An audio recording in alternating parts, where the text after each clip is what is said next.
बिहार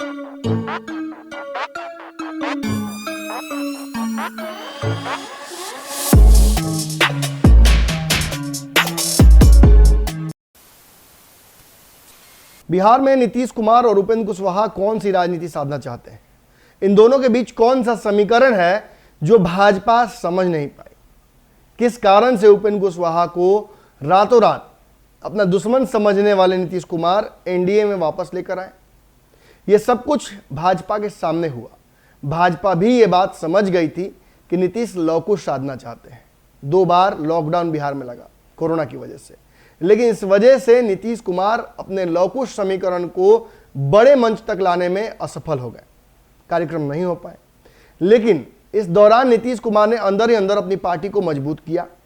लवकुश समीकरण को और प्रगाढ़ करने के लिए बिहार में प्रदेश अध्यक्ष के तौर पर उमेश कुशवाहा को मौका दिया। इस बीच एक और फैसला लिया आरसीपी सिंह को राष्ट्रीय अध्यक्ष बनाने का।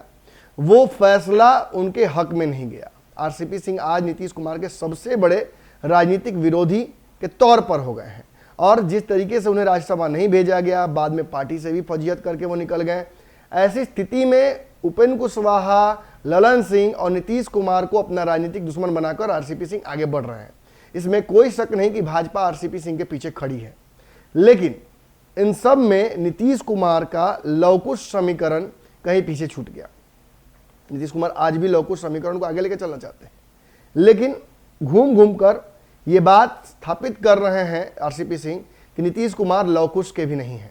उपेंद्र कुशवाहा की थोड़े दिनों पहले तथाकथित नाराजगी जो थी बिहार मंत्रिमंडल में शामिल नहीं किए जाने की, जो विभिन्न चैनलों पर आपने खबर देखी, हमें खबर ये लगी कि इस दौरान उनकी नाराजगी इस वजह से नहीं थी कि वो मंत्री नहीं बन पाए बिहार में, बल्कि उनकी नाराजगी इस वजह से थी कि बिहार में उनके बताए गए व्यक्ति को, उनके द्वारा सुझाए गए नाम को, उनके कोटे के व्यक्ति को मंत्री नहीं बनाया गया। अब इस वजह से उनकी नाराजगी बढ़ी। बाद में उन्होंने एक्सप्लेनेशन दिया, मीडिया के समक्ष आए, ये बताया कि मैं केंद्रीय मंत्री रह चुका हूं, मुझे इससे मतलब नहीं है, मैं नीतीश कुमार को प्रधानमंत्री बनाकर रहूंगा।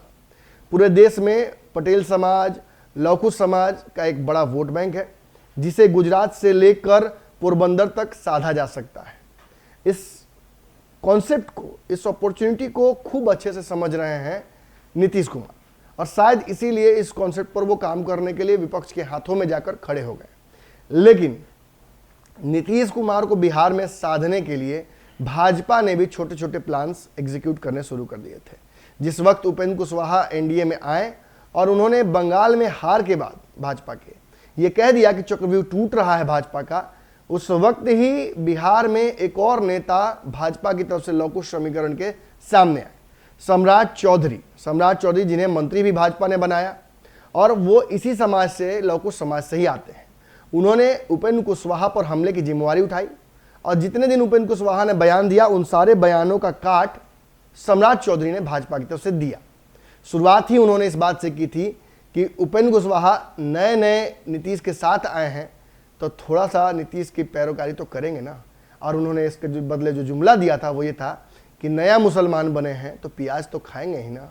ऐसी स्थिति में ये जो अदावत थी उपेंद्र कुशवाहा और सम्राट चौधरी की, ये भाजपा और जदयू के बीच लड़ाई का, विवाद का एक और कारण बना।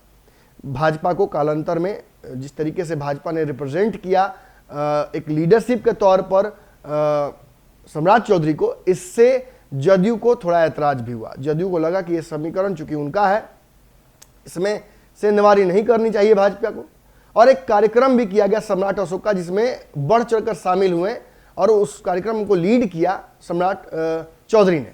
अब इसकी वजह से नीतीश कुमार को एक और झटका लगा। उन्हें इस बात का एहसास हुआ कि उनके साथ भाजपा कभी भी खेला कर सकती है। बाद में जेपी नड्डा का बिहार आगमन, अमित शाह का बिहार आगमन, विभिन्न जातीय समीकरणों के नेताओं को जिम्मेवारी देना, और उसमें सम्राट चौधरी को विशेष जिम्मेवारी देना कि वो लवकुश समीकरण को साधें और हिंदू पोलराइजेशन की ओर लेकर बढ़े। इसके तुरंत बाद नीतीश कुमार ने सरकार बिहार में गिरा दी थी। अब आप सोच रहे होंगे कि बार बार मैं सम्राट चौधरी का नाम क्यों ले रहा हूं, लवकुश क्यों कह रहा हूं। देखिए, नीतीश कुमार लवकुश पर ही आगे बढ़ने जा रहे हैं। इस प्रदेश में हो या फिर देश में हो, ओबीसी वोट बैंक उनके पास नहीं है, पिछड़ा वोट बैंक उनके पास नहीं है। महिलाओं में थोड़ी पॉपुलैरिटी के अलावा नीतीश कुमार के पास उनका थोड़ा सा लौकुश का वोट बैंक हो सकता है, लेकिन इस पर भी भाजपा लगातार सेंधमारी कर रही है। जो बाकी पिछड़ा और ओबीसी का वोट बैंक है वो तेजस्वी यादव के पास है। ऐसे में नीतीश कुमार के इस समीकरण को बनने से पहले ध्वस्त करने के लिए भाजपा नई रणनीति लेकर आई है। सितंबर से दिसंबर के बीच भाजपा को नया प्रदेश अध्यक्ष देना है। कार्यकाल पूरा हो रहा है संजय जायसवाल का। ऐसे में खबर यह आ रही है कि सम्राट चौधरी की ताजपोशी की तैयारी केंद्रीय नेतृत्व ने शुरू कर दी है और बिहार भाजपा की कमान इस बार लवकुश समीकरण के आधार पर मिलने जा रहा है और सम्राट चौधरी को यह जिम्मेवारी दी जाएगी।